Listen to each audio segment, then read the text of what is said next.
Bonsoir à tous. À la une de ce journal, grosse frayeur après les dégradations catastrophiques des infrastructures de transport au Cameroun.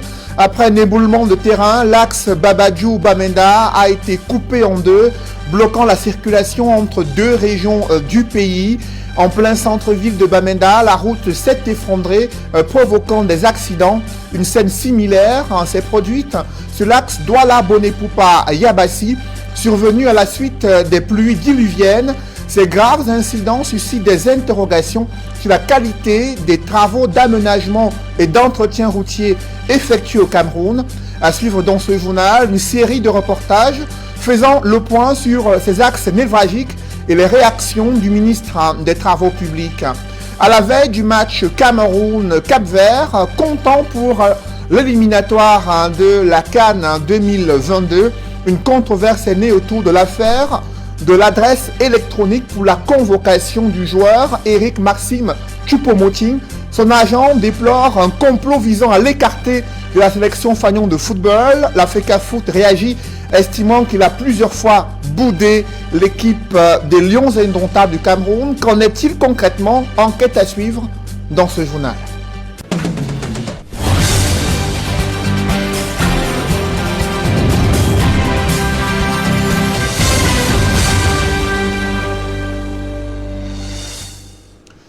Merci de suivre cette édition complète de l'information sur Equinox Télévision.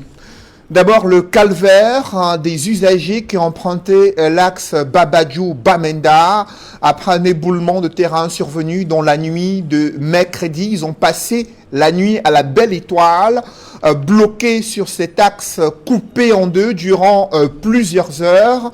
Un calvaire indescriptible selon des voyageurs qui ont dénoncé l'abandon de la part des pouvoirs publics.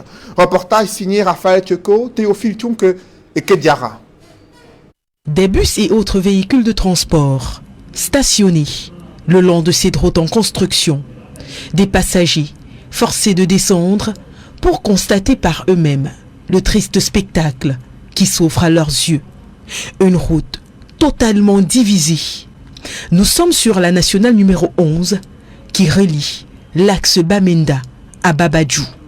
Une nationale désormais coupée en deux et pour cause, un éboulement de terrain provoqué par les pluies qui s'abattent depuis quelques jours sur le pays. L'éboulement qui s'est produit tard dans la nuit de mercredi a forcé les voyageurs nocturnes à passer la nuit sur place à la Belle Étoile. Nous sommes arrivés de l'autre côté, puisque nous étions de l'autre côté de Bamenda, on venait de traverser Matassin et la petite déviation de Matassin s'est aussi coupée après notre traversée. Il y a eu écoulement de terrain et maintenant voulant traverser la petite déviation ici là, la limite entre, je pense la limite entre l'arrondissement de Babadjou et celui de Santa, il y a une déviation. Pour ce qui est des riverains, ils ont dû contourner le lieu du sinistre, s'enfonçant dans la forêt afin de traverser pour pouvoir vaquer à leurs multiples occupations. Moi, je suis tout juste à côté du carrefour de J.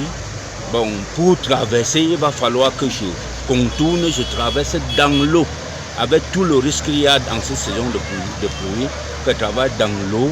Traverse dans l'eau avant de trouver de l'autre côté. Dans un pays comme le nôtre, les gens ne devraient pas souffrir de cette manière. J'interpelle ici les pouvoirs publics de tout faire pour que cette route soit praticable. Ce n'est pas un pays comme le nôtre où les routes devaient être dans cet état. Une méthode que certains voyageurs courageux, las d'attendre, ont dû se résigner à utiliser.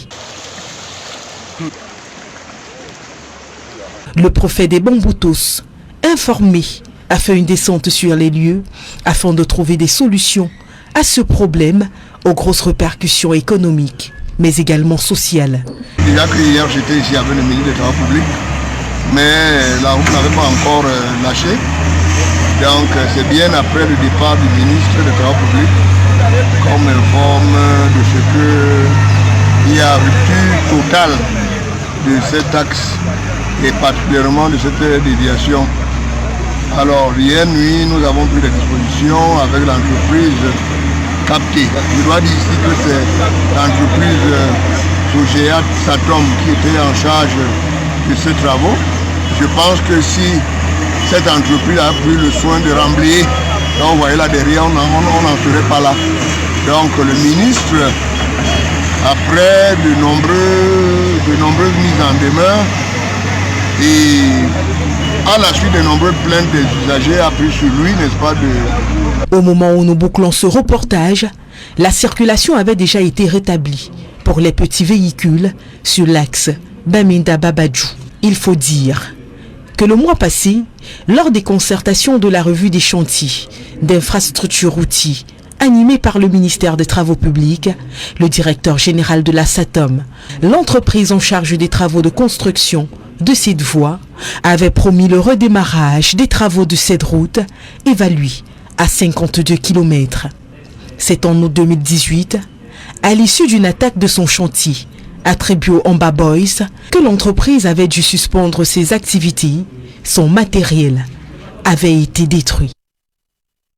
À quelques dizaines de kilomètres de Babadjou se trouve la capitale régionale du Nord-Ouest. Là aussi, la route s'est effondrée en plein centre-ville, provoquant des accidents. C'est le constat que font Stellambou et Xavier Focard dans ce reportage. C'est en rasant ce mur ou en se faufilant dans cette rigole, malgré le cordon de sécurité, que les habitants de Bambili et ses environs réussissent désormais à se mouvoir. Et pour cause, la route qui relie Bamenda à Bambili s'est effondrée après une pluie diluvienne. Je suis parti de Bamenda quand il pleuvait. Il y avait de l'eau partout. Chaque chauffeur essayait de se frayer un chemin alors que l'eau avait inondé la route. Les véhicules étaient alignés. J'ai tenté un passage sur le côté. J'ai constaté que ma voiture s'est renversée par l'arrière. Cet effondrement s'est fait sur des dizaines de mètres, en entraînant plusieurs véhicules dont les travaux d'extraction ont été effectués. Selon certains conducteurs habitués sur cette route, cet effondrement est la conséquence du manque d'entretien. L'eau ne circulait plus normalement dans la buse qui était bouchée. L'eau s'est frayé un chemin et a lessivé le sol en profondeur. C'est ainsi que la route s'est effondrée. Les habitants de Bambili et de Bamenda disent n'avoir jamais assisté à un tel spectacle. En attendant la réhabilitation de cette route, les populations doivent s'habituer pendant un bon moment à la marche obligatoire. Autre dégradation spectaculaire, c'est au lieu dit PK40 sur l'axe Douala-Bonepoupa-Yabassi. Là aussi, c'est un affaissement d'une buse coupant la route en deux au grand désarroi des populations. Des travaux de réfection y ont été menés pour alléger leur souffrance, mais les transporteurs routiers sont interdits de traverser cet axe réhabilité. Il déplore d'importants manques à gagner en raison de ces infrastructures routières qui ne cessent de se dégrader au quotidien. Précision dans ce reportage signé Equa-Claude, Dallas Tiana et Vivien Tonfac. Ces engins de génie civil s'attellent à rendre circulable le tronçon Douala-Yabassi à 4 km de Bonepoupa dans le département d'Unkam. En effet, les fortes pluies tombées la veille ont endommagé les bus de la voie de contournement au niveau du PK43. Je comprends un grand bruit qui fait ouh, ouh, ouh, ouh. Je descends vers l'eau avec mes petits-enfants. Je trouve l'eau abondamment. Et là où ils ont versé de la terre est partie sans bus, sans conteneur comme ils le font souvent. L'effondrement de ces bus a davantage aggravé le calvaire des usagers d'une route en chantier et dont l'état à certains endroits laisse à désirer. Ça fait une semaine aujourd'hui que nous sommes en route. On est d'abord arrivé à Yabassi, le pont était coupé à Saké. C'est nos patrons qui sont venus arranger le pont. On quitte ce matin, on arrive ici à Bonepoupa. On dit que le pont est aussi coupé en route. Les travaux entamés urgemment ont permis de faire passer les petites voitures, mais les gros porteurs sont restés bloqués. Nous sommes arrivés ici là depuis 8 heures. Ils ont arrangé, laissé partir les vides et nous bloquer, nous les charger. Donc on attend encore, on ne connaît pas à quelle heure. En plus du calvaire vécu, les transporteurs relèvent un important manque à gagner, engendré par ce sinistre. Depuis 6 heures que j'ai laissé Douala pour Bonepoupa. Je suis quitté ici, c'était aux environs de 14 heures passées. Comme je suis au retour maintenant, je suis encore bloqué. J'ai l'habitude de faire au moins 3 tours par jour. Mais présentement, je ne suis même pas sûr de faire 2 tours. Le bricolage frappant dans la réhabilitation de cette voie de contournement n'a pas manqué de susciter des interrogations chez les riverains et d'autres usagers. Ceux-ci redoutent qu'une autre pluie torrentielle ne produise les mêmes conséquences. Derrière moi, cette file interminable de camions transportant des billes de bois. Elles sont bloquées ici depuis au moins 24 heures après l'effondrement des bus de la voie de contournement sur la route Douala-Yabassi au niveau de Mangoulé PK43. Depuis Mangoulé à Bonnet-Poupa, Libéron Jomo, Eukwa Claude et Vivien Tonfac pour Equinox Télévision. Et qu'est-ce qui explique ces multiples incidents graves qui remettent en cause la qualité des travaux d'aménagement et d'entretien routier au Cameroun? Le ministre des Travaux publics interpellé invoque la pluie dans les régions du littoral et de l'ouest pour justifier ces ruptures soudaines de la route. Il appelle également les usagers à faire preuve de civisme et observer un temps d'arrêt durant les travaux d'aménagement routier. Le ministre annonce des mesures conservatoires pour les entreprises prestataires dont l'incapacité a été constatée dans le cadre de la réalisation de certaines infrastructures routières. D'autres détails avec Emmanuel Diop et Marcelin Gansop. Au bout de moins de 24 heures, et alors que les usagers commençaient à désespérer, la circulation a été rétablie sur les axes qui ont subi les affres des intempéries, notamment les fortes pluies qui tombent ces derniers temps. D'abord sur la route Babadjou-Bamenda, précisément entre Babadjou-Batazem, où ça circule à nouveau. Babadjou-Bamenda passe depuis 10h30. Bonne nouvelle également pour la route Bonnet-Poupa-Yabassi, qui a tout aussi repris vie après la rupture consécutive aux fortes pluies qui arrosent la région du littoral. Bonnet-Poupa-Yabassi, les travaux sont en cours par l'entreprise Encobat, parce qu'il va falloir sortir les arbres qui se sont déportés, qui se sont versés sur la lumière de la bise. Il va falloir les ressortir et reconstruire ces bus. Si les deux incidents ont pu être gérés avec assez de célérité, le ministre des Travaux publics en appelle à la compréhension et au civisme de tous. Avec le retour des pluies, des ruptures ou coupures de route peuvent survenir à tout moment, notamment sur des déviations qui sont des ouvrages non stabilisés et donc très fragiles. D'où l'appel au sens de responsabilité des usagers. Quand il pleut, les usagers de la route se doivent de marquer un temps d'arrêt, 2 heures de temps au moins, jusqu'à la fin des pluies, 2 heures de temps après la fin des pluies, avant de reprendre la circulation. Parce que les travaux se font sur des routes qui sont encore en terre. Si la circulation a été rétablie de part et d'autre, les travaux de stabilisation des endroits sinistrés se poursuivent sur le terrain. Le ministre des Travaux publics rassure qu'une veille systématique est actionnée afin de parer à toute éventualité par ces temps de fortes pluies. Signalons que les travaux de construction de la route Babadjou-Bamenda rencontrent beaucoup de difficultés du fait des attaques terroristes que subissent les entreprises. La dernière en date, perpétrée le 8 janvier, a entraîné une énième interruption des travaux et la démobilisation de l'entreprise qui a abandonné le chantier depuis le 14 janvier. Et ces pluies diluviennes ont engendré des inondations dans le département du Mungo. Plusieurs autres localités ont été touchées. Cela a provoqué des dégâts matériels. Les populations à bout de souffle interpellent les autorités sur les mesures de prévention des catastrophes qui se dessinent dans cette partie du pays. D'autres précisions avec Cyril Diemba et Isabelle Carole Zoupet. Les inondations ont frappé plusieurs quartiers en Konsamba dans le département du Mungo. Les pieds dans l'eau, unique solution pour rallier un bout à l'autre en raison de la montée des eaux qui ont également englouti des centaines de domiciles.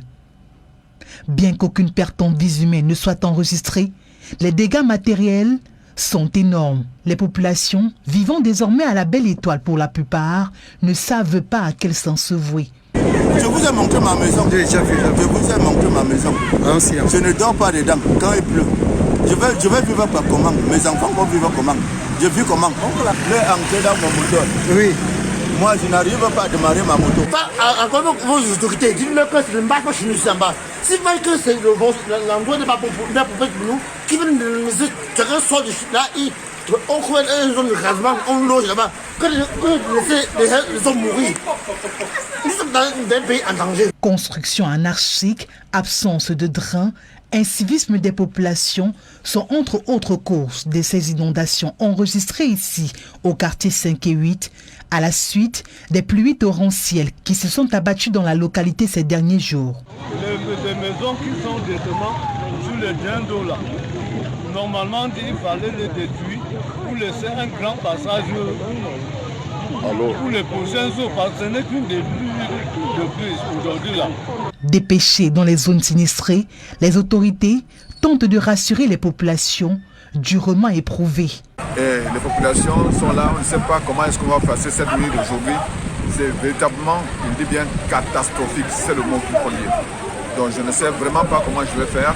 Je pense que nous allons nous rapprocher des autorités administratives afin qu'elles nous aident. Chaque année à la même période, le phénomène des inondations refait surface, mais hélas, peine toujours à être résolu aux grandes dames des populations.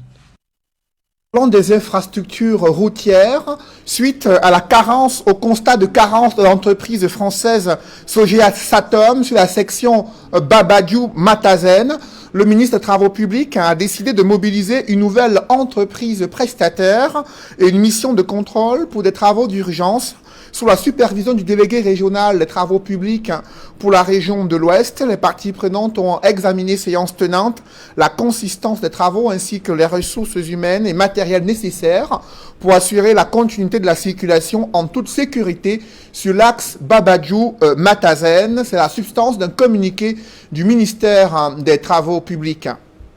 La situation épidémiologique liée au Covid-19 donne du tournis au Cameroun. Selon des chiffres officiels, 77 décès ont été enregistrés en l'espace d'une semaine sur l'ensemble du territoire national. La région du centre bat actuellement les records des cas de décès. 272 personnes sont décédées des suites de Covid-19 et près de 18 000 cas cumulés ont été identifiés en l'espace d'un an depuis la survenance de Covid. La situation est loin d'être reluisante dans les prisons. Le ministre de la Justice, Laurent Esso, reconnaît la difficulté à faire respecter la distanciation sociale en raison de la surpopulation carcérale. Laurent Esso révèle que les cas graves de Covid-19 sont transférés dans des hôpitaux. Des corvées à l'extérieur des prisons ont été suspendues et des visites restreintes pour réduire les risques de propagation du Covid-19. Ces informations ont été rendues publiques lors de la réunion interministérielle d'évaluation de la situation épidémiologique au Cameroun. Et concernant le plan de vaccination contre la Covid-19, c'est le clair-obscur dans la stratégie du gouvernement alors que le Conseil scientifique a exhorté les pouvoirs publics à suspendre l'introduction du vaccin AstraZeneca en raison de la controverse observée autour de ce produit en Europe. Une note de service trouble les esprits dans les couloirs du centre des urgences de Yaoundé. Dans cette note de service que vous voyez en image, il est écrit que le directeur du centre informe l'ensemble du personnel de la disponibilité des vaccins contre la Covid-19. Il invite tous les chefs de service à lui faire tenir les listes des personnels volontaires à la vaccination contre la Covid-19. Cette note de service signée ce 25 mars 2021 a suscité des interrogations du député SDF Jean-Michel Nitieux et d'autres Camerounais sur la date de l'arrivée des vaccins au Cameroun, la marque de ces vaccins et les critères de distribution devant les zones d'ombre autour de ces vaccins présumés disponibles. Equinox a contacté le directeur du centre des urgences de Yaoundé, le docteur Louis Dios Bitan, déclare qu'il ne se reconnaît pas dans cette note de service. Il a envoyé à la rédaction d'Equinox cette note en régularisation. Dans ce nouveau document, Il parle plutôt d'une éventuelle vaccination à venir. Cependant, les visas et les en-têtes de ces deux documents sont similaires. Ils portent tous la date du 25 mars 2021. Alors que le Cameroun ne s'est pas encore prononcé sur le vaccin à adopter contre la pandémie de coronavirus, le Gabon a déjà pris de l'avance. Le président gabonais Ali Bongo Ondimba s'est même fait vacciner et la vidéo a été rendue publique sur son compte Facebook officiel, vidéo dans laquelle il exhorte les Gabonais à eux aussi suivre son exemple. Je vous invite à l'écouter. À nouveau à rappeler à tous que le vaccin n'est nullement obligatoire. Toutefois, il est en revanche très fortement recommandé par les autorités sanitaires nationales et internationales. Plus nous nous vaccinerons, mieux nous respecterons les gestes barrières et plus vite nous pourrons alléger les mesures de protection et retrouver enfin le cours normal de nos vies. Et au Cameroun, le président de la République, Paul Biya, a reçu en audience le ministre britannique des Affaires étrangères. Ils ont discuté durant près d'une heure. Ils ont évoqué les questions liées au vaccin anti-Covid-19.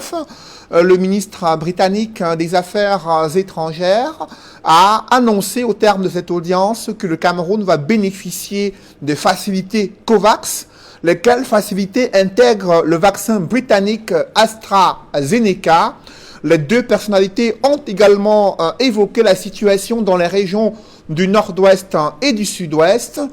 Le diplomate, le ministre britannique s'est appesanti sur les relations bilatérales entre Londres et Yaoundé, notamment la signature d'un accord de partenariat et la promotion à la fois des produits agricoles exportés vers la Grande-Bretagne et les investissements britanniques au Cameroun.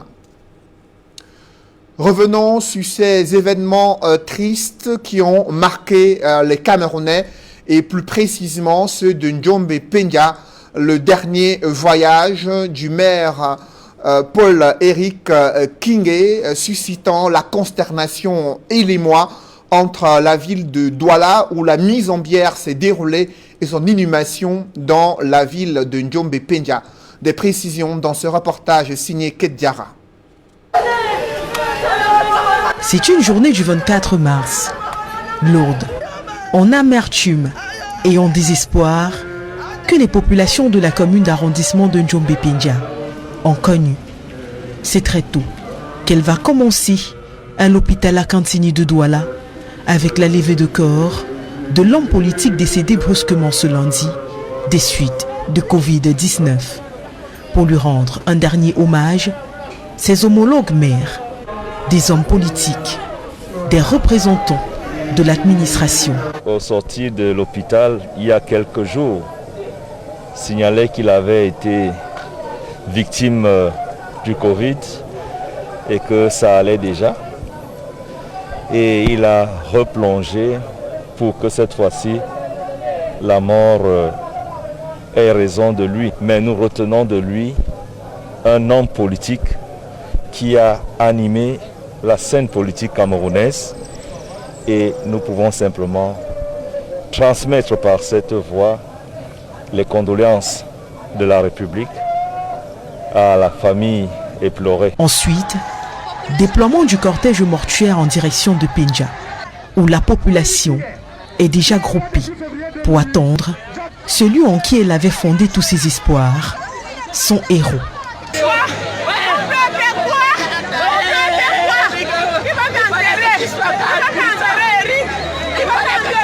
Finalement, c'est à 10 heures que la dépouille de l'enfant du pays arrive. Comme il fallait s'y attendre, la population de Pendia et ses environs a déjà envahi la nationale contre avis des autorités qui ont déployé depuis la veille un important dispositif sécuritaire. S'ensuit alors un bras de fer entre celle-ci et les forces de maintien de l'ordre. Du gaz lacrymogène est lancé Les renforts sont appelés, mais la foule n'en démord pas. Elle réclame une seule chose, rendre cet hommage mérité à son héros. La tension arrive à son comble, elle est si vive que le corbillard est bloqué, le pare-brise cassé. Finalement, les autorités desserrent les taux et donnent la possibilité à Pendja de pleurer dignement son fils. Il fallait que tu sois qu'à prison que de mourir. Notre village est fini. Notre village est fini. Oh, papa, oh, Mathieu. Une escale est improvisée au domicile de Paul Eric Kinge. La foule est en larmes. C'est la grande émotion. Après quelques minutes, la dépouille de l'homme politique est amenée au caveau familial et ensevelie aux côtés de sa maman et de son fils, décédé lui aussi au mois de mars, il y a 10 ans. Paul Eric Kinge, homme politique de renom, des promesses en n'en plus finir, un destin brisé. Que la terre de tes ancêtres te soit légère.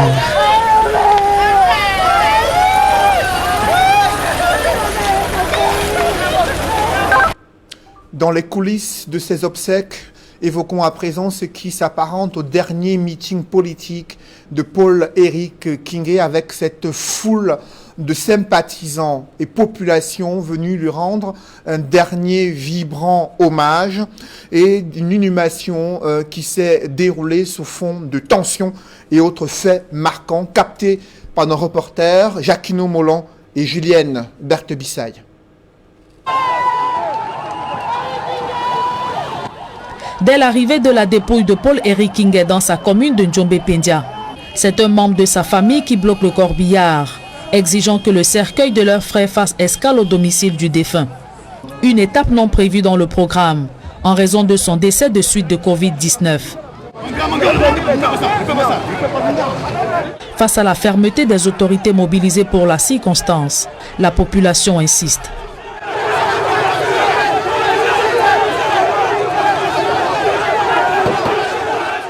Devant cette résistance, les forces de maintien de l'ordre à coups de gaz lacrymogène tentent de disperser la foule.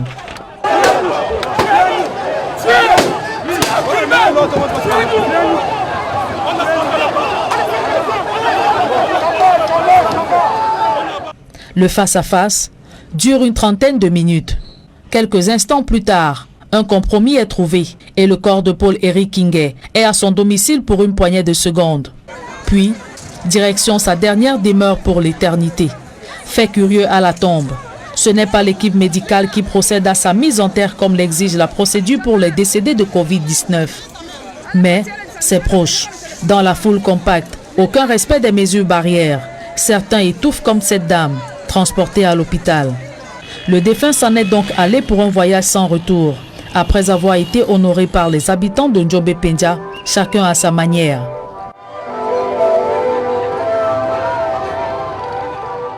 Les Lions indomptables reprennent du service demain, vendredi. Le Cameroun affronte le Cap-Vert à Praia.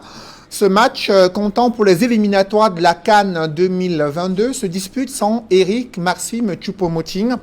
Au-delà de l'affaire de confusion d'adresse électronique pour la convocation de l'international camerounais, son agent de joueur parle d'un complot visant à l'écarter de la sélection nationale de football.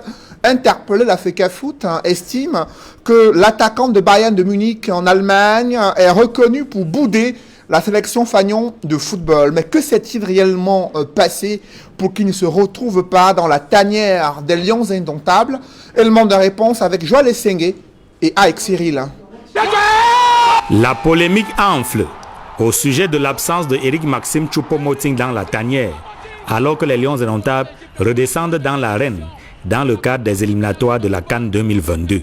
Le capitaine des Lions a pourtant reçu une convocation comme ses coéquipiers. Il a reçu une convocation. Le 5 mars, on a écrit à tous les joueurs comme à lui aussi. Et ce même 5 mars, on a écrit au club.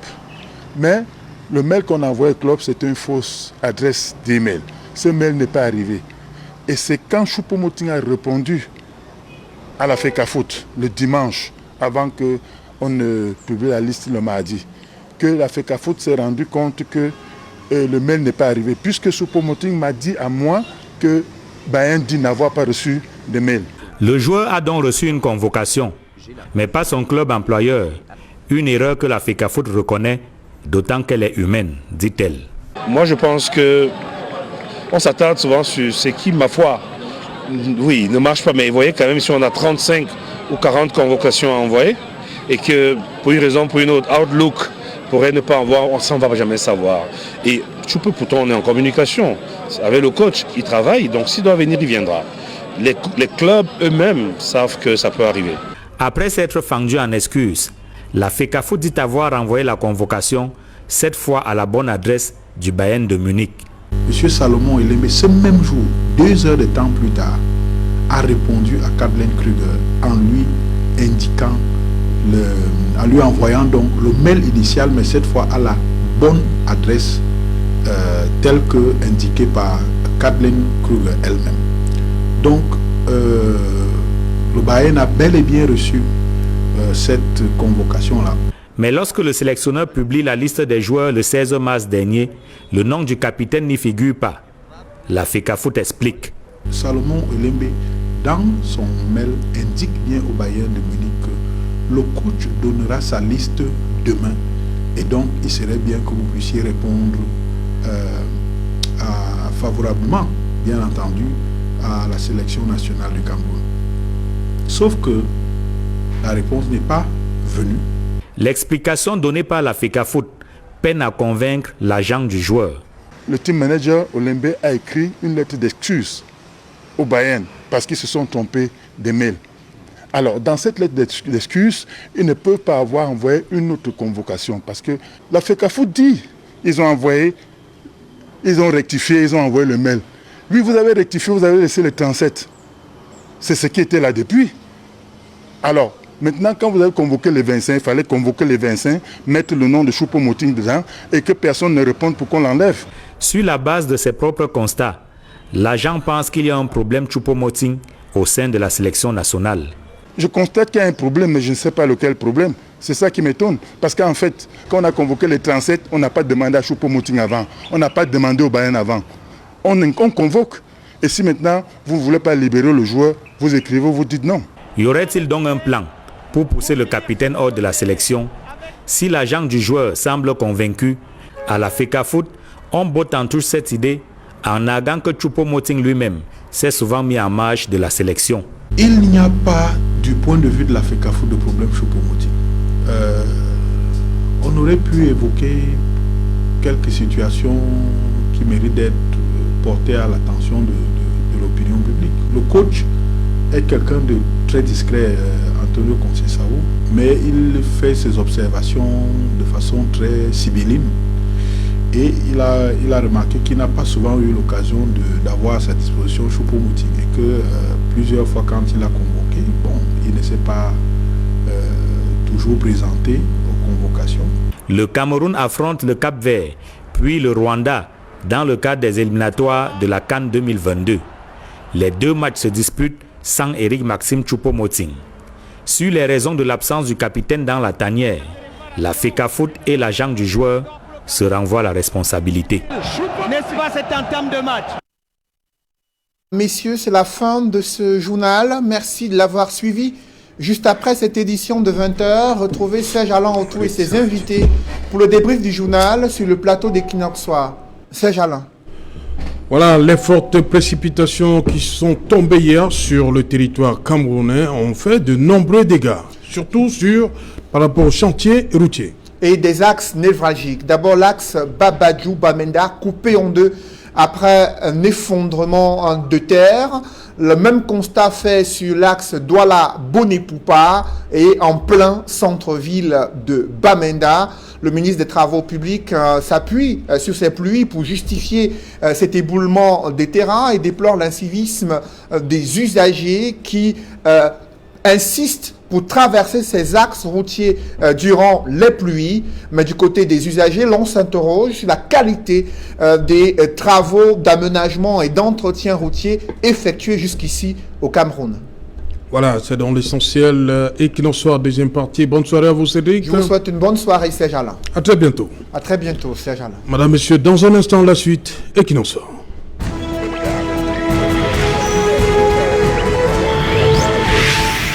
Retour sur le plateau Equinox-Soir, deuxième partie, c'est le temps du débrief, toujours en compagnie de maître Fabien Kenyé, Martin Zan, Pézuel Mukage et les champions du risque, hein. Vous allez nous dire. Hein.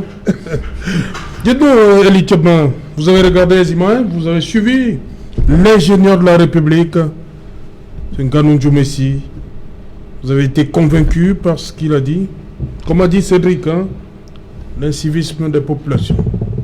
On jette toujours tout sur le dos des populations. Bonnet Poupin, Babadjou et le centre-ville de Bamenda. Vous oubliez Konsamba? Oui, Konsamba aussi, voilà. Non, c'est Jalin, je crois qu'il ne faut pas accabler de plus en plus les populations. Et les il ne faut pas accabler les populations. Non, non. On est ici face à, on pourrait dire, une contrainte de la nature qui pourrait être évitée parce que face à un risque, il y a toujours les mesures de prévention et les mesures de protection. Dans le cas d'un aménagement pour un projet de construction comme celui-là, il y a des études d'impact et il y a des études qui sont de nature à étudier les formations constituant le sous-sol du site. Et ça, c'est le rôle des géotechniciens. Si ces études sont bien faites, ça veut dire qu'au moment où on fait les constructions de la route, on prend certaines dispositions pour éviter les écoulements qui peuvent apporter des affaissements comme ce qu'on a vu. Oui. Donc ce n'est pas les populations qui ont fait qu'il pleuve. Par ailleurs... Mais l'ingénieur de la République dit qu'après une pluie, une forte pluie comme une forte précipitation comme celle d'hier, on doit attendre peut-être 2 heures après. Oui, mais que avant d'attendre, que de se jeter comme ça dans la... Est-ce qu'il n'a pas quelque part un peu raison, l'ingénieur de la République? Il aurait raison si au moment de cet affaissement, il y avait un accident qui tuait pas mal d'usagers de la route. Mais le problème qui se pose ici, c'est effectivement l'affaissement de la route qui a bloqué la circulation. Donc, je ne vois pas comment... oui, il peut y avoir une discipline, mais cette indiscipline n'a rien à faire sur l'affaissement. Bon, là, il faut faire la part des choses. Oui. Maintenant, quand on voit la situation de Konsamba avec les inondations dans notre République, on en parle tout le temps. Je dois dire que depuis les années 60, quand les colons étaient encore chez nous, on avait un grand nombre de centres météorologiques au Cameroun. Et il était possible à l'époque d'avoir des prévisions presque de partout sur les pluies qui permettaient de prendre quelques dispositions prévisionnelles. Oui. Mais aujourd'hui, certains centres de météorologie par leur vétusté n'existent plus. Tout est tombé en désuétude. Et là, vous voyez que très souvent, dans certaines régions comme en Konsamba, les populations sont rapidement surprises par les pluies. Ajoutez à cela aujourd'hui l'effet de serre avec l'environnement, je crois bien que voilà tous les problèmes qui se posent. Donc, accabler les populations en telles circonstances, c'est un peu gênant. Ok. Voilà, Martin Zan, vous avez vu des populations transporter leurs bagages au niveau de Babadjou, là. C'est difficile, hein? Oui, on sait que la dernière fois en janvier, notre reporter l'a rappelé dans le reportage, justement, en janvier, c'était les séparatistes qui avaient, comme ça, sectionné cet axe-là. Les populations, les usagers ont toujours souffert. Cette fois-ci, c'est la nature qui s'impose. Oui, la nature s'est imposée parce que nous ne pouvons rien faire face à la nature. Le ministre, l'ingénieur de l'État, comme vous l'avez désigné, Lapoutin dit tout à l'heure que c'est, n'est-ce pas, la nature qui a décidé, n'est-ce pas, de rompre la route. Mais à côté de ça, nous pouvons, n'est-ce pas, ramener la réflexion dans des villes où, n'est-ce pas, l'incivisme des populations en jetant, n'est-ce pas, des ordures dans des caniveaux peut aussi conduire à ce genre. Et pour le cas de Babadjou. Mais pour le cas de Babadjou, les populations ont, n'est-ce pas, arpenté la forêt pour, n'est-ce pas, se retrouver de l'autre côté de la rive. C'est ce qui arrive dans ce genre de situation. On n'y peut rien en attendant que l'ingénieur de la République camerounaise mette, n'est-ce pas, en œuvre la machine qui pourra, n'est-ce pas, relier la route rompue. Oui, sa circulation a repris de ce côté-là. Hein. Voilà, Maître Fabien Kenyé, lorsque vous regardez ces images, qu'est-ce que vous avez comme sentiment? Je dois avouer que sans être expert en génie civil, en construction de ponts et chaussées, je peux bien comprendre qu'on ne contienne pas la nature. Parce que lorsqu'on parle de phénomènes comme le tsunami, les tremblements de terre et autres, vous ne pouvez pas les contrôler. Lorsque j'ai dit cela et que j'entends le premier ingénieur, comme vous le qualifiez, de la République, qui parle de l'incivisme de la population, je me demande si par anticipation, il y avait une barrière de pluie là-bas, comme ça se fait souvent. Ça voudrait dire que l'État n'a pas fait son travail. Si l'État avait bien en vue qu'il pourrait y avoir effondrement du fait de des activités de la population, il n'avait donc qu'à mettre une barrière de pluie, comme nous le voyons souvent dans certains axes. Les gens il devrait consommer sa responsabilité sur ce plan. Et c'est ce qui m'étonne sur ce genre de déclaration, parce que nous avons des gouvernants qui n'acceptent jamais la moindre responsabilité. Or, c'est de sa responsabilité que naît l'amélioration. On n'anticipe jamais, c'est le sentiment que je peux dire par rapport à ce phénomène. Et voyez-vous, le Manaï, de triste mémoire que nous avons eu, ne nous a pas... Le 20 octobre 2016. Inspiré. Voilà, il faudra qu'un tout petit peu on sache anticiper. S'il y avait peut-être eu la barrière de pluie, cet effondrement n'aurait pas eu, qu'on n'aurait pas accusé les populations d'incivisme. Prince Joël Mokage, vous avez vu des populations porter les bagages pour rejoindre l'autre côté. C'est difficile, hein? That is the reality of Cameroon, Serge Alain. In the morning... Mais là, c'est la nature qui a... No. C'est pas l'effet de l'homme. No. We should be c'est la suite d'une pluie. No. We should be able c'est à la suite de quoi, donc? We should be able to say that we want to feel that Cameroonians should hold the of state accountable for everything that's happening in Cameroon. Because early in the morning, I had images of that Bamenda was cut off from the whole Cameroon. Because when people who are bona fide Cameroonians want to come to town and they cannot come because the road is cut off from them, then it means there's a problem. And I feel that far from being nature, is just about an issue of bad governance in Cameroon. Because why can the situation not happen in Douala? Why can it not happen in Yaoundé? Why can it not happen in the south? So, on a eu ça maintenant, ils viennent le rappeler, le 20 octobre 2016. Serge Alengoto, let us be sincere and tell Cameroonians the truth that if today the Anglophones are coming out to protest, it is things like this. Because the truth is that the Englishman has been relegated to the bottom. While living in a country where, when you speak first of all English, tu es un Bamenda. Non, est-ce que c'est un problème avec ce qui s'est passé? That's the issue. That's the truth. That's the truth. Because if not... Pour vous, c'est quoi? C'est de la négligence? That is what I'm saying, that says it is negligence. Nous sommes dans un pays, quand tu parles anglais, comprends, on dit que tu es Bamenda. On ne veut pas savoir si tu es Bakouré. Comme moi, je suis Bakouré. Mais on ne veut pas savoir si tu es Bakouré. Quand tu parles anglais, tu es un Bamenda. Mais quand tu parles français, peut-être comme mon ami Izan, on dira que tu es du Sud. Comme tu es Fabien, tu es un Bamilike. Mais quand tu parles anglais, tu es un Bamenda. On ne veut pas savoir où tu sors. C'est ça le problème dans notre pays. Parce que, when you look at even the road situation, let us be honest and say that it is because of negligence. It's negligence. Moi, je suis journaliste, je suis dans un forum dans les journalistes où on a parlé de ça depuis le matin. C'est la fait de négligence. Parce qu'on ne voit pas comment la route peut couper. How they can cut northwest from the whole region. Pourquoi ça ne se passe pas hier? On a coupé? Oui. Qui a coupé? L'État. Vous parlez d'une autre situation ou bien de celle qu'on a vécue? I'm talking about the road that was cut off. Now, Northwest people have been cut off from the whole region. We have the images and every proof is there. Vous parlez de ce qui s'est passé en janvier ou bien de ce qui s'est passé hier? Today. On a coupé la route?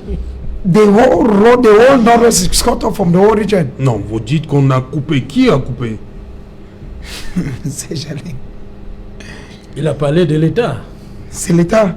Voilà. Si ce n'est pas l'État, c'est qui? Non, Monsieur Serge-Alain, je crois que face à cette situation, il faut tout simplement se dire qu'on ne lutte pas contre la nature. Mais on tente de réduire la force de la nature par une prévention. Justement. Quand on prend la situation, négligence, quand on prend la situation des villes, regardez que la plupart de nos villes manquent d'assainissement. Et vous avez pris le cas de Douala. Pourquoi Bamenda? C'est ça mon problème. Non. Si vous prenez vous dites que Douala. Pourquoi Bamenda? Je vous en prie. Vous dites que Douala n'a pas connu ça. Vous, c'est quoi? Non. Il y a eu une forte pluie hier dans la ville de Douala. Je peux bien vous dire qu'il y a 5 ans, 6 ans à Douala, tous les matins, même ici à Aqua, lorsqu'on se levait, on trempait ses chaussures dans la mare. Mais il s'est fait que depuis quelques années, je crois que c'était la communauté urbaine qui a envisagé une sorte d'assainissement avec tous les grands caniveaux de la ville. On voit donc que de plus en plus, cette grosse inondation a diminué à Douala. Ce qui veut tout simplement dire que l'aménagement de nos villes ne respecte pas les règles de l'art. On ne prend aucune disposition de prévention. Monsieur Zan a dit tout à l'heure que si l'eau traverse partout de la ville, c'est parce qu'on met les ordures dans les caniveaux. Mais attention, monsieur Zan, un système de drainage permet de canaliser les eaux. Et si la ville est bien aménagée, il y a un lieu pour le dépôt des ordures. Donc ça veut dire que toutes ces dispositions doivent être prises en compte quand on aménage soit une ville ou bien quand il y a, comme je vous l'ai dit tout à l'heure, un projet comme une route. D'ailleurs, le ministère de l'Environnement impose une étude d'impact et qui prend un plan de gestion environnementale par rapport à ce travail. Donc, je crois que face à une situation comme celle-là, il faut se poser des questions sur ce qui a été pris comme disposition. Voilà, on va donc revenir au sujet principal. Maître Fabien Kenyé, est-ce qu'on peut imaginer une suite heureuse pour dans les tout prochains jours, ou bien faut penser au pire? Serge-Alain, si je n'avais pas de l'espoir, je ne m'engagerais pas autant derrière plus d'une centaine de Camerounais qui croupissent dans les geôles camerounais tout simplement pour avoir marché, parce qu'en ce qui me concerne, au regard de la loi... Mais Maître Fabien Kenyé, le fait que, comme vous l'avez dit, le fait que certains soient déportés, hein, j'emprunte votre expression, soient envoyés à Yoko, qu'est-ce que ça peut bien vouloir dire? Ça, en fait, même, ils ont eu le malheur de se trouver dans le socle granitique. Pourquoi Mfou était surpeuplé? Non, du tout pas. Ils ont eu le malheur de se retrouver dans le socle granitique d'un certain parti, où dans cette zone, personne n'a droit à une autre expression que celle du parti État RDPC. Parce que voyez-vous, au-delà même de la réglementation pénitentiaire, lorsque vous êtes incarcéré, vous devez être incarcéré dans un endroit où la famille peut vous apporter du confort, de l'assistance et tout et tout. Entre Mfou et Yoko, nous sommes pratiquement à 300 km. Donc voyez-vous comment les gens peuvent autant être méchants. C'est en fait une prison politique. Vous savez bien, il me semble que Monseigneur Nomo avait été, le feu Monseigneur Nomo, Albert Nomo, il avait séjourné il y a longtemps. Donc c'est une véritable prison politique. C'est pour les isoler, les couper du monde et naturellement passer un message à ceux qui voudraient tenter d'avoir une opinion dissidente dans le socle granitique. Pour revenir à l'espoir dont vous parliez tout à l'heure, j'ai dit au regard de la loi. Par exemple, j'ai pu donner une interview dans votre chaîne récemment. Il y a un article extraordinaire qui est prévu dans le Code de procédure pénale, l'article 124 en ce qui concerne la garde à vue. Cet article dit expressément que lorsque vous êtes entendu, que pendant votre garde à vue, on doit vous accorder un temps de repos. C'est spécifié et on vous dit que ça doit être mentionné dans le procès verbal ainsi que dans le registre qui demeure au niveau de l'unité qui mène les enquêtes. Et que lorsque vous avez enfreint ce texte-là, la conséquence immédiate, c'est qu'on doit vous libérer et que cela emporte conséquemment tous les actes qui peuvent vous suivre, comme votre mandat de dépôt à la prison. Nous avons évoqué ça dans le cadre des différentes procédures d'habeas corpus, n'est-ce pas, dont la compétence relève du président du tribunal de grande instance ou de magistrat délégué par lui. Nous avons poursuivi toutes les preuves. Il se trouve malheureusement que nous avons affaire aujourd'hui dans notre business, mon sentiment que j'ai à une justice parallèle totalement déconnectée, la justice du droit commun. Parce que les magistrats camerounais ne sont pas incompétents, ils le sont. Je crois que nous avons obtenu une décision de rejet le 17 mars. La motivation de cette décision était extraordinaire. Le juge dit là-dedans, par exemple, que les personnes arrêtées ont effectivement passé plus de 48 heures sans renouveler leur mandat. Il constate bien la violation de la loi. Mais en retour, qu'est-ce qu'il dit comme conclusion? Il rejette notre requête comme non fondée. Que peut-on dire de ce genre de justice? Voyez-vous, la justice camerounaise a un problème d'indépendance. Et j'ai même déclaré que j'avais pitié de ce magistrat. Parce qu'en cela, il juge sa conscience. Vous savez, dans le serment que le magistrat prête, on dit qu'il juge suivant sa conscience et la loi. Et il ne peut enfreindre la loi. Or, nous nous rendons compte, malheureusement, que sur le plan du droit, les magistrats, c'est devenu leur sport favori. Et c'est même de mauvaise loi parce que vous avez une seule personne qui peut décider d'arrêter des gens, de les mettre en prison et décider du jour au lendemain de les laisser. Cette seule personne, c'est qui? C'est le président de la République. Il est au début et à la fin d'un processus judiciaire. Comment peut-on qualifier ce genre de justice, ces gens-là? En tout état de cause, nous estimons que marcher est un droit constitutionnel, est un droit humain, comme un respirer, comme nous parlons ici, et que cela ne fait du mal en personne. Nous m'attendons que dans notre cas particulier, aucun de nos clients n'a porté atteinte à quelque objet que ce soit, ni bien privé, ni bien de l'État. Que font-ils donc? Mais vous dites que le président au début, au commencement et à la fin. Et à la fin, vous appréciez ça? Ça ne devrait pas être normal. Non, mais vous avez quand même bénéficié. C'est que le 3 octobre 2000. Bien entendu, vous parlez du cas des présidents prisonniers politiques. Vous espérez donc que le président fasse pareil pour ceux qui sont en prison. Il devrait le faire. Voilà. Il devrait le faire. Il devrait le faire. Mais je dis pour le futur que cela n'est pas normal. Oui. Qu'un seul homme décide des libertés des gens. C'est-à-dire de prendre les emprisonnés et à la fin décide quand il veut, quand bon lui semble, les laisser. Et vous vous rappelez bien que la libération d'octobre 2019 c'était sous la contrainte. Le président d'une grande puissance l'a dit et m'a télé. Voilà. On n'est plus de notre souveraineté. Voilà. Élitement, pour vous, vous avez espoir que ces personnes-là qui ont manifesté, qui sont encore en prison, puissent recouvrer la liberté dans les tout prochains jours? Peut-être avant de répondre à votre question, Serge, je suis désolé de le dire, mais bon, vous voyez, pour un plateau comme celui-ci, d'entrée de jeu, j'ai eu peur et on se retrouve à un plateau où les politiques ont pris le pas sur l'objectif de votre thème. Je croyais qu'on allait ici interroger ce que vous avez dit pour savoir effectivement si l'autorité de l'État s'oppose aux libertés individuelles. Malheureusement, toute la discussion s'est enclenchée sur ceux qui sont en prison et de ceux qui, de l'autre côté, disent qu'on ne peut pas défier l'autorité de l'État. Oui, c'est vrai. On ne peut pas défier l'autorité de l'État, car les trois pouvoirs, légiférer, gouverner et juger, constituent la puissance souveraine. Sauf que, comme je l'ai dit dès le départ, l'État transfère ce pouvoir-là à des individus. Et ce qui tue le Cameroun, c'est que les individus sont plus forts que les institutions. Ouais. D'où vient-il que quand des individus ne respectent pas la loi, parce que ici, au regard de toutes les discussions qu'on a eues, il se fait que la plupart des gens qui sont en prison contre la loi, par des individus. À partir de ce moment, quand c'est des individus qui utilisent le pouvoir de l'État, ils ont usurpé l'autorité de l'État. Et le pouvoir devient injuste. Donc par conséquent, quand on prend de cette manière-là, on peut répondre oui, l'autorité de l'État s'oppose aux libertés face à ce qu'on a vu. Maintenant, pourquoi est-ce que c'est fait ainsi? Je vous prendrai un exemple simple.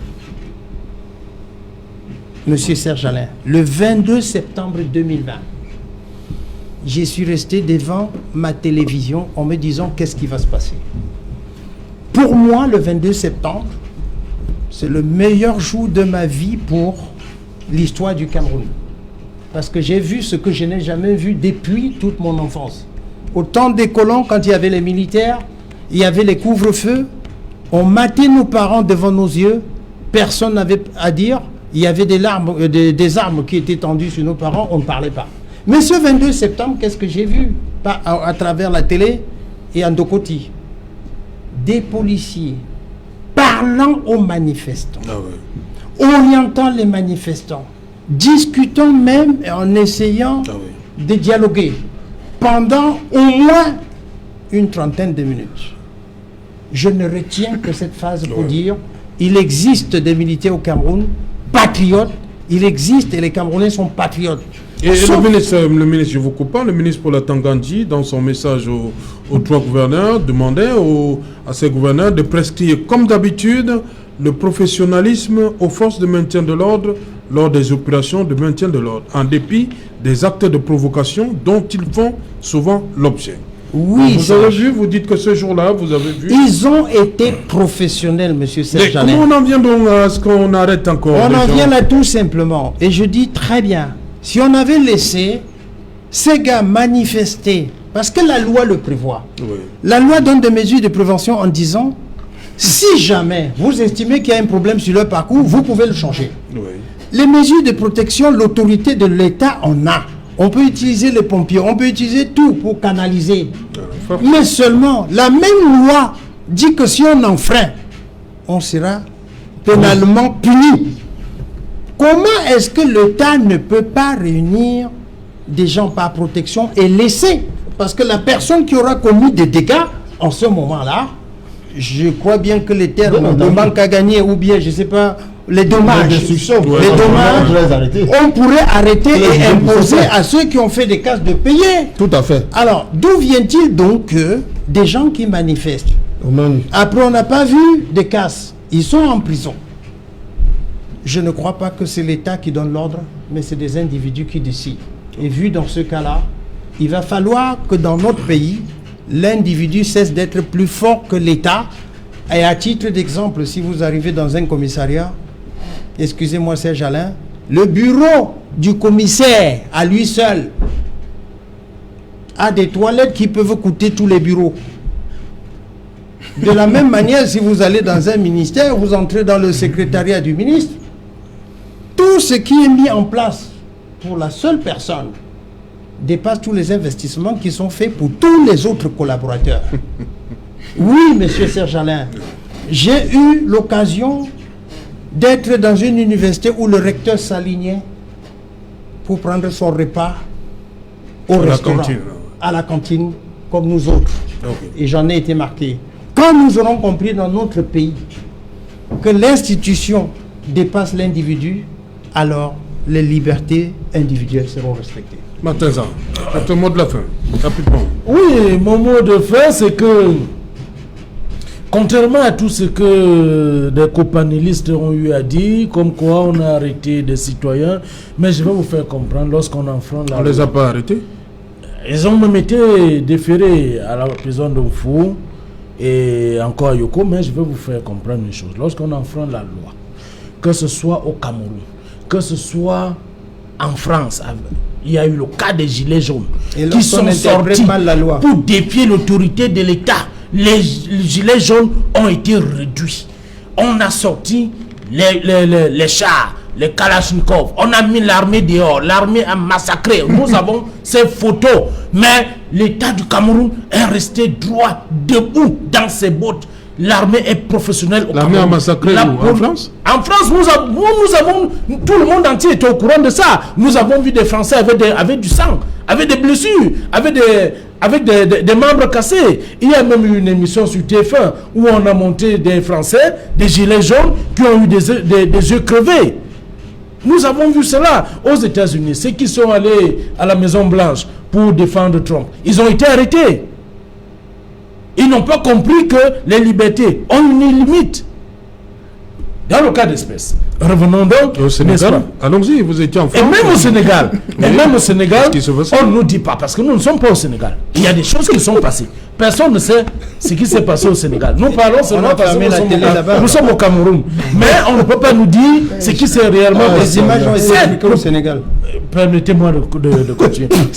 Le président Macky Sall a, n'est-ce pas, un tout petit peu capitulé, mais le noyau dur des libertés est Président resté. Le capitulé. contrôle, n'est-ce pas, des libertés publiques est resté par le juge judiciaire et le juge administratif. Donc nous devons donc comprendre que pour ceux qui ont été déférés, s'ils sont, n'est-ce pas, si la culpabilité est avérée, ils seront sanctionnés par la loi.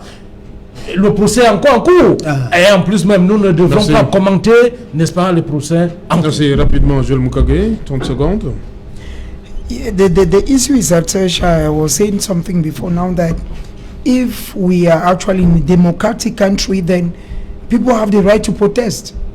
If Cameroonians feel that Paul Biya is not the best president, they have the right to go to the street. If Cameroonians feel that things are not going well for the country, they have the right to protest. But if Cameroonians go to the road and they protest and they go to prison, then there's problem in Cameroon. So we cannot say that it's actually democracy, because I want to believe that if, as an individual, I think that Paul Biya is not the best president for me, or Maurice Kamto is the best president for me, or Ni John Fundi, and I go to the street, fine. Why should they stop me from protesting? So I just feel that we need to go back to the text and look about democracy again. Voilà, merci Martin Zan, merci à vous. Président Joël Mukage, merci Barista Kenyé. Merci Serge-Alain. Merci à vous Elie Thiopman. Merci Serge-Alain. Madame, Monsieur, nous sommes donc arrivés au terme de cette édition et qui nous sera rendez-vous demain lorsqu'il sera 19h. Bonsoir, Poum Poum Ré.